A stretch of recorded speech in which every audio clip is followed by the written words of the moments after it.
Greetings. Thank you for joining me today in discussing how we can aim for higher quality in our pre-kindergarten programs across Texas. My name is Tamala Olsby, and I am an education specialist within the Early Childhood Education Division here at TEA. Here is our agenda for the day. We're going to discuss defining quality, going beyond the definitions. We will discuss the document, the Early Childhood Program Self-Assessment, talk about putting it into actions, and close by sharing some resources. Let's get started. Let's define quality. There is a big push today on quality, especially in education. Why is that? Perhaps Bill Gates says it best. He says the first 5 years have so much to do with how the next 80 turn out. Our youngest students in Texas deserve a high-quality educational experience. The Texas legislature, has defined pre-kindergarten quality in these 6 components: curriculum, student progress monitoring, pre-kindergarten teacher qualifications, teacher-to-student ratio, family engagement plan, and program evaluation. The mandates regarding these 6 components have become the baseline, the foundation of what a high-quality pre-kindergarten program looks like in the state of Texas. The goal, of course, is to increase positive child outcomes. Today, we are going to look at each of these high-quality components as being foundational in the pursuit of quality. We will discover that there is much more to pre-kindergarten quality than what is mandated through these 6 components. Let's look at the first component, curriculum. It is required that the curriculum used in a pre-kindergarten classroom serving eligible 4-year-old students be aligned with the 2015 Texas pre-kindergarten guidelines. This is what we would term structural quality. It is foundational, just like this picture showing construction workers laying a foundation to a building. But isn't there more? Is it enough to have a curriculum that aligns with state standards? A higher level of quality when considering curriculum would focus on how is that curriculum implemented? Does it meet the needs of all children, with those with differing abilities, those that speak languages other than English, and those who might have an identified disability? How does the curriculum correlate with the learning environment? How does the curriculum align with what is used in kindergarten? There is much more to quality than just structural quality. Let's now look at student progress monitoring. It is required that eligible 4-year-old students are assessed at BOI and EOI using a tool from the Commissioner's List of approved assessment instruments. And it is also required that 4-year-old students are assessed in the 5 developmental domain. But again, isn't that there more? Those components of quality should be considered structural or foundational. How could that collected assessment data be used to help children learn? How does the teacher use that data to inform what they are teaching?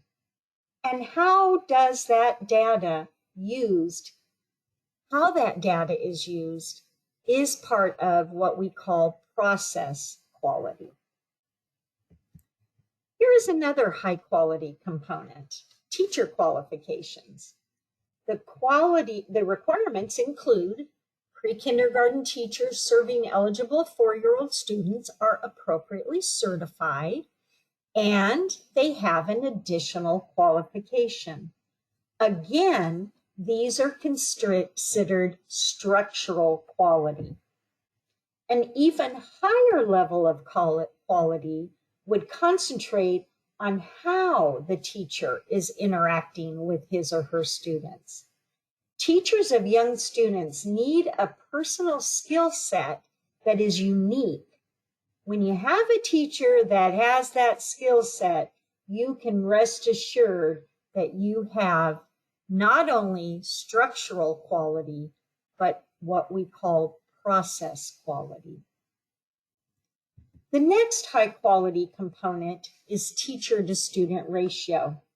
The requirement states that LEAs should attempt to maintain an 11-to-1 ratio in their pre-kindergarten classroom where eligible 4-year-old students are served. Again, this is like that construction worker building a foundation. It is structural. But process quality would look at how are paraprofessionals used in the classroom to maximize the quality. Let's look at the requirement around the family engagement plan. Structural quality would say that LEAs have and they're implementing a family engagement plan. And that family engagement plan contains the 6 mandated components, and that plan is available to parents. And again, this is structural. It is seen as foundational. But once it is achieved, an even higher level of quality can be sought after. Process quality would look at how is the family engagement plan executed to meet the needs of all families. The last high quality component that we will look at today is program evaluation. It is required that LEAs select and implement a method of evaluating their pre-kindergarten program, and they must give the results of the program evaluation to parents. This is considered structural. Process quality would consider how the results of the program evaluation create continuous improvement for the program. Now, we've looked at each of the high quality components, and we've seen that these represent a foundation on which further quality could be built. This slide basically shows what we have been trying to communicate.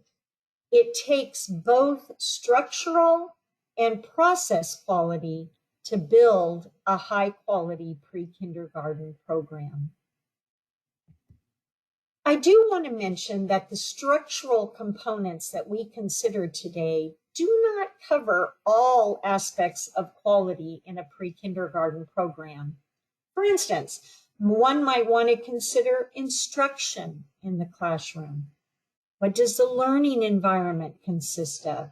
And other aspects of educational quality. Hopefully, this discussion has helped you to see the following. The pre-kindergarten components serve as a foundational baseline of what is considered high quality within our state. But there is much more to quality than those 6 components.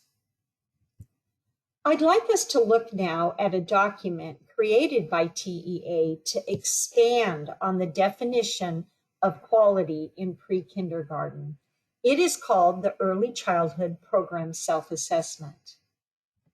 There are 4 versions of the Early Childhood Program Self-Assessment. One for pre-K, one for K, one for first grade, and one for second grade. There is also a guide to help LEAs in this self-assessment process. These documents are not required to be used, but they were created to assist districts in their continuous improvement efforts. The documents contain both structural and process quality elements. This slide lists the components that are part of the Early Childhood Program Self-Assessment: access enrollment, administrative and teaching staff, curriculum, instruction, assessment, learning environments, family engagement, and transitions. And as you can see, these self-assessment documents cover many of the important aspects of a quality educational experience.